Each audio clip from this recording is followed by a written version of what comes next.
नदी किनारे काली गोरी बेटी की ससुराल में पहला जन्मदिन। नदी किनारे आज मुझे कितनी प्यारी मोती मिली है। आज हम दोनों की बहन का जन्मदिन है। अगर मैं अपनी बहन को इन मोती का हार बनाकर दूंगी तो इसे बहुत पसंद आएगा। काजल नदी किनारे से सारे मोती लेकर घर आती है और उन मोती को एक माले में पिरो लेती है। अब कुछ ही देर में घर वाले घर डेकोरेट करते हैं और अपने कुछ करीबी मेहमानों को भी बुलाते हैं। दोनों बहन तैयार होकर बाहर केक काटने के लिए आती हैं। तभी मनीषा की दोस्त काजल को देख मनीषा का मजाक उड़ाने लगते हैं। तेरी काली बहन का जन्मदिन तेरे साथ ही होता है क्या? तुम दोनों धूप छाव बनकर केक काटती हो। माँ पापा आज मेरा बर्थडे है, मेरा केक इसके साथ मत रखा करो। मेरा बर्थडे पहले मनाया करो, या तो फिर इस काली की वजह से लोग मेरा भी मजाक बनाते हैं। मुझे शर्म आती है इस काली को अपनी बहन कहते हुए। मनीषा बिना केक काटे नाराज वहाँ से चली जाती है। घर वाले मनीषा को काफी मनाते हैं पर वो अपने कमरे से बाहर नहीं आती। समय गुजरता है और देखते ही देखते दोनों बहन 15 साल की हो जाती हैं। अरे काजल, तू रसोई में क्या कर रही है और घर का सारा काम क्या आज तूने किया है? हाँ माँ, आज हम दोनों बहन का जन्मदिन है ना, और देखो मैंने फोन में देखकर केक बनाना सीखा है। तो आज मैं हम दोनों बहन के लिए 2 अलग अलग केक बना रही हूँ। आशा, कैसे हमारी दोनों बेटी देखते ही देखते 15 साल की हो गई, पता ही नहीं चला। मैं अभी घर सजाने का कुछ सामान लेकर आता हूँ और काजल तुम भी मेरे साथ चलो। मैं मनीषा को बाहर ले जा रहा हूँ शॉपिंग करवाने के लिए। पापा, मनीषा को शॉपिंग करना पसंद है, मुझे नहीं। आप हर बार की तरह मेरे लिए वो लेकर आना जो आपको पसंद हो। इतना बोलकर विनोद मनीषा के साथ बाहर जाता है, जहां मनीषा अपने बर्थडे के लिए काफी सारी शॉपिंग करती है। कुछ देर में विनोद सामान लेकर और मनीषा को शॉपिंग करवाकर घर आता है, जहां रात होने से पहले आशा और विनोद मिलकर पूरा घर सजाते हैं और धीरे धीरे काजल और मनीषा के दोस्त घर आने लगते हैं। हमेशा की तरह एक बार फिर आशा और विनोद दोनों बहनों का केक एक ही साथ रख देते हैं और ये देख मनीषा नाराज हो जाती है। पिछले 10 साल हो गए हैं आप लोगों को ये बात कहते हुए कि मुझे इस काली के साथ अपना बर्थडे नहीं बनाना, फिर भी आप हम दोनों का केक एक साथ रख देती हो। समझ नहीं आती क्या मेरी बात? इसका बर्थडे पहले बनाया करो या मेरा? पूरा मूड ही खराब कर दिया। मनीषा, तू नाराज मत हो, मुझे अपना बर्थडे नहीं बनाना, तुम ही बना लो। मैं अंदर जा रही हूँ। रोती हुई काजल घर से बाहर नदी के पास जाकर बैठ जाती है और खुद से शिकायतें करने लगती है। आखिर मैं इतनी काली क्यों हूँ कि मेरी बहन मेरे साथ खड़ी होने से भी शर्मिंदा हो जाती है? मेरे काले रंग की वजह से लोग मेरी बहन का मजाक बनाते हैं। काश कि मैं भी गोरी होती तो औरों की तरह मेरी बहन भी मुझे अपने साथ लेकर चलती और मुझ पर गर्व करती। काजल जब भी दुखी होती तो वो नदी के पास जाकर अकेली कुछ देर बैठ जाती। समय गुजरता है और देखते ही देखते दोनों बहनें 25 साल की हो जाती हैं और उनके माँ बाप उनके लिए अच्छा रिश्ता देखने लगते हैं।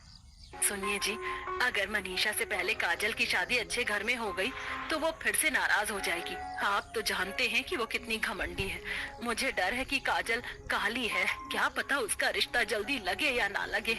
वैसे तो मैं अपनी दोनों बेटी की शादी अच्छे घर में कराना चाहती हूँ, पर मैंने सोचा कि पहले मनीषा की कर दूं और इसके लिए मैंने एक रिश्ता भी देखा है। मेरी बहन बता रही थी कि नदी की दूसरी तरफ एक बहुत ही अच्छा परिवार है जिन्हें हमारी बेटी पसंद भी आ गई है। बस हमारी हाँ कहने की देरी है, वो लोग रिश्ता लेकर हमारे घर आ जाएंगे।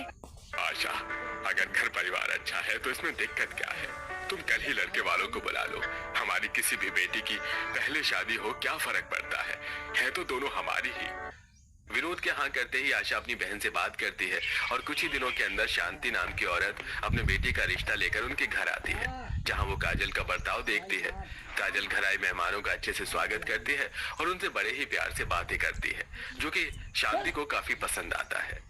बहन, आपकी दोनों ही बेटी बहुत सुंदर और समझदार है। हमें तो मनीषा बेटी बहुत पसंद है। हमारी तरफ से ये रिश्ता पक्का ही समझो। पर हमें आपकी दूसरी बेटी भी पसंद है। मेरी नंद है, वो भी अपने बेटे के लिए लड़की देख रही। वो लोग हमारे जितने अमीर तो नहीं है, पर मैं इस चीज की गारंटी लेती हूँ कि आपकी बेटी मेरी नंद के घर बहू बनकर जाएगी तो बहुत खुश रहेगी। बहुत अच्छा परिवार है और वो लोग नदी के इस तरफ ही रहते हैं। आपकी बेटी आपसे ज्यादा दूर भी नहीं जाएगी।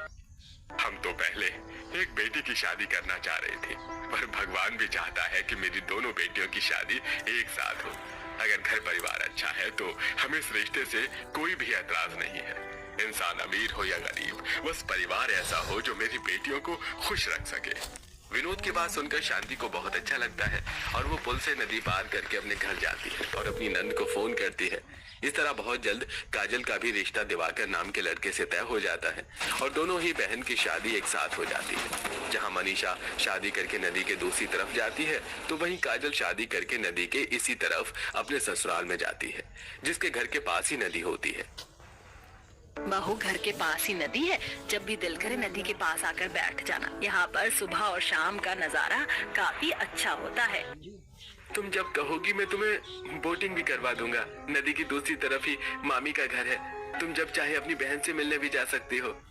मुझे नदी के पास बैठना बहुत पसंद है। मैं जब भी उदास होती हूँ तो नदी के पास आकर बैठ जाती हूँ और अब तो मेरा ससुराल ही नदी के पास है। और आप सब बहुत अच्छे हैं जो मुझ काली को पसंद किया और शादी के बाद भी इतना प्यार दे रहे हैं। ससुराल में आते ही ससुराल वालों का प्यार पाकर काजल अपना एक पल को काला रंग भूल जाती है। तो वहीं जब मनीषा अपने ससुराल में जाती है तो उसे भी काफी अच्छा लगता है। मनीषा, ये है हमारा छोटा सा रूम और घर से ज्यादा दूर नहीं है नदी और तुम्हारी बहन का ससुराल। अगर अपनी बहन की याद आए तो हमें बताना। मुझे शहर में रहने का शौक है, नदी के पास नहीं। और वैसे भी शादी के बाद बहनें अपने अपने घरों में ही ज्यादा अच्छी लगती हैं। मुझे कोई शौक नहीं है उस काली से मिलने का, बड़ी मुश्किल से पीछा छोड़ा है। मनीषा की ऐसी बातें सुनकर अमित को थोड़ा अजीब लगता है पर वो कुछ नहीं बोलता।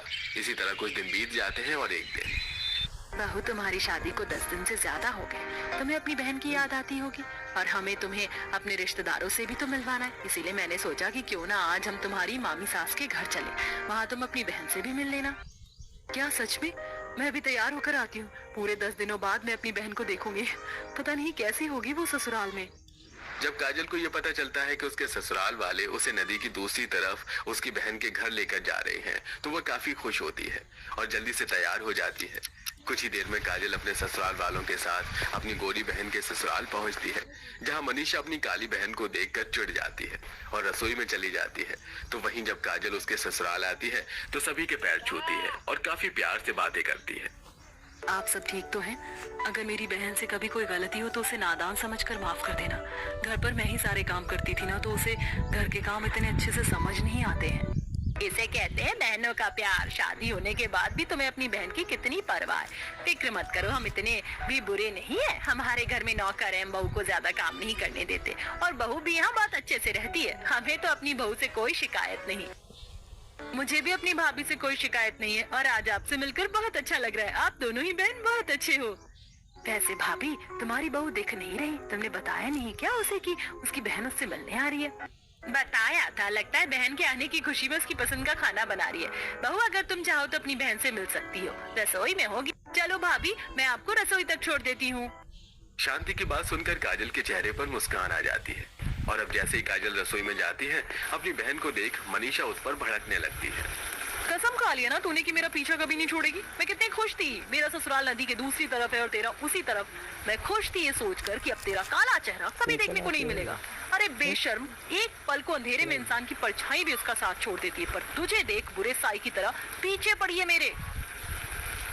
मनीषा, मैं तो बस यहाँ तुझसे मिलने के लिए आई थी, देखने के लिए आई थी कि तू यहाँ खुश है या नहीं है। जब तक तू नहीं थी मैं बहुत खुश थी, पर तेरे आते ही देख मेरी खुशियाँ भी चली गई। जब मनीषा अपनी बहन को खरी खोटी सुना रही होती है तब वहाँ शांति पानी लेने के लिए आती है और वो दोनों बहन के बीच की बातें सुन लेती है। उसे अपनी बहू का ये बर्ताव काफी बुरा लगता है, पर काजल किसी से कुछ नहीं बताती और वो मनीषा के साथ सभी के लिए नाश्ता लेकर आती है। ये लो बुआ जी, यहाँ आते ही भाभी ने काम करना भी शुरू कर दिया। बहन को अकेले काम करता नहीं देख सकती ना।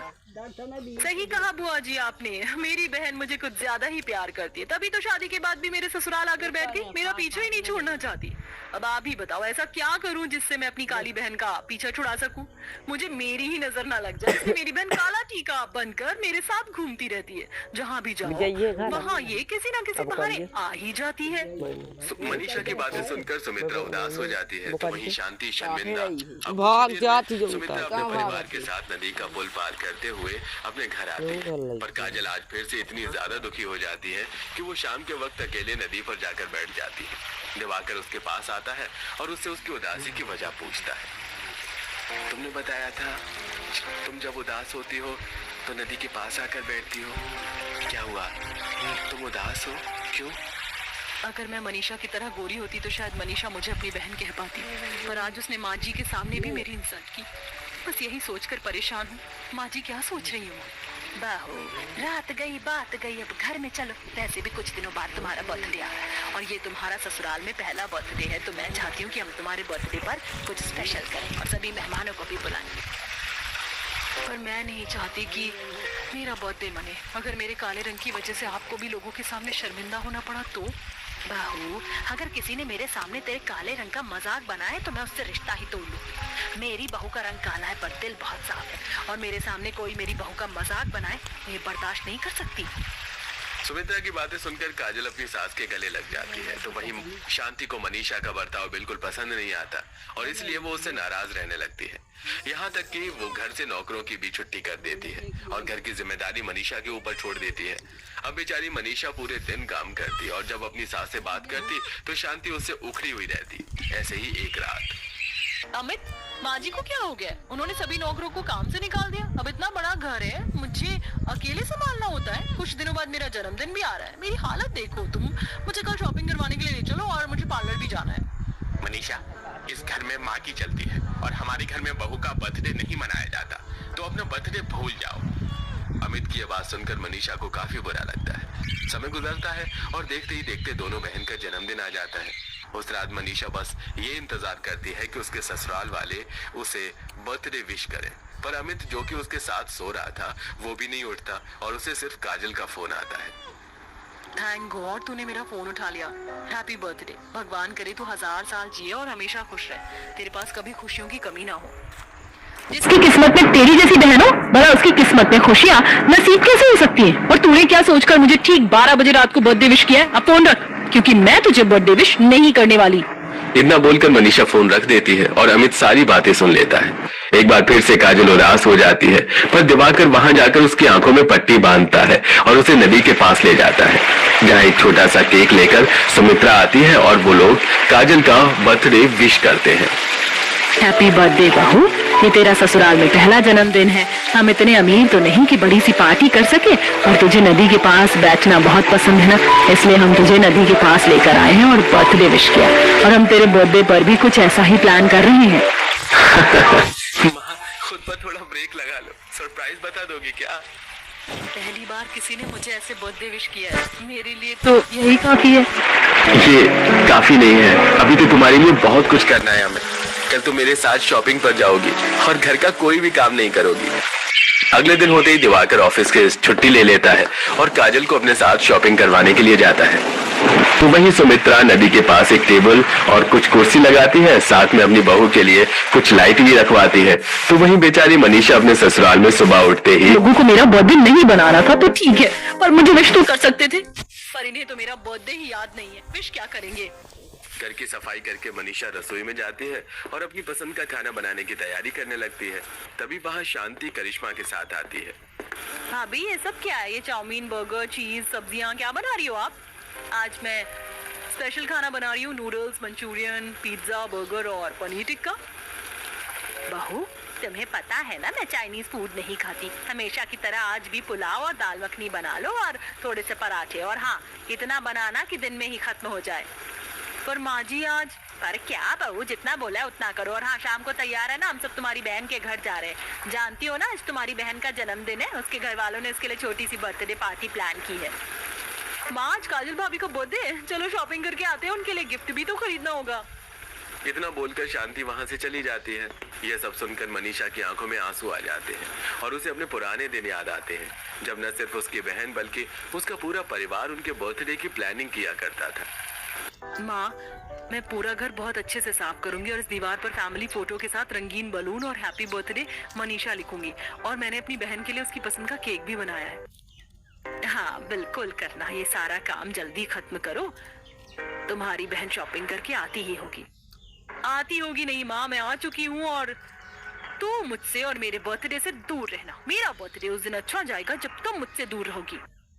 ये सब सोचकर मनीषा एक बार फिर अपना फोन देखती है, पर इस बार उसके माता पिता ने भी उसे बर्थडे विश नहीं किया था। अब उदास मनीषा शांति के कहे अनुसार खाना बनाती है। मायके में हर साल माँ, पापा और मेरी वो काली बहन मिलकर मेरे बर्थडे प्लान करते थे। पर यहाँ तो किसी को मेरी पड़ी ही नहीं है। इन लोगों से तो अच्छी मेरी वो काली कलूटी बहन थी जो मेरे बारे में इतना सोचती थी। अगर मैंने उससे बेरुखी से बात ना की होती तो वो मेरे पास होती, तो कोई मेरा बर्थडे मनाए या ना बनाए और जरूर बनाती। किसी को मेरा बर्थडे याद हो या ना हो, मुझे अपना बर्थडे याद है और मैं अपना फेवरेट केक जरूर बनाऊंगी। इतना बोल मनीषा एक बर्तन लेती है, उसमें कुछ चॉकलेट, बेकिंग पाउडर और केक बनाने का सामान मिलाकर केक बनाने के लिए रख देती है। पर क्योंकि आज से पहले उसने केक नहीं बनाया था, इसलिए उसका पूरा केक जल जाता है। मैंने हमेशा अपनी काली बहन से नफरत की, उसके केक को कभी एक्सेप्ट नहीं किया। शायद इसीलिए आज मैं अपने बर्थडे के लिए एक केक तक नहीं बना पाई। आज मुझे अपनी उस काली बहन की याद आ रही है जिससे मैं दूर होना चाहती थी। इतना बोलकर मनीषा वहीं बैठकर रोने लगती है और ये सब कुछ शांति देख लेती है। कुछ ही देर में पूरा परिवार काजल के बर्थडे में जाने के लिए तैयार होता है और पुल से नदी पार करके नदी की दूसरी तरफ जाते हैं। नदी के दूसरी तरफ काफी अच्छा डेकोरेशन हो रखा था। वहाँ टेबल लाइट, बलून, रिबन सब था, यहाँ तक कि विनोद और आशा भी। मनीषा दोनों फैमिली के साथ आंखों में आंसू लिए खड़ी होती है और दिवाकर आंखों पर पट्टी बांधकर काजल को नदी के पास लाता है और आंखों से पट्टी हटाते ही काजल की नजर मनीषा पर पड़ती।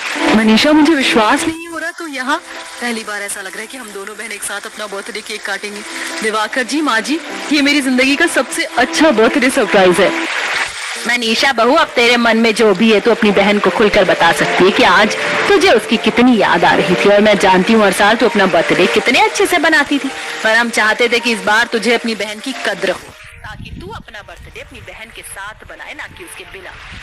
जो सलूक आप लोगों ने किया अगर माँ पापा ने किया होता तो मेरी आंखें बचपन में ही खुल जाती।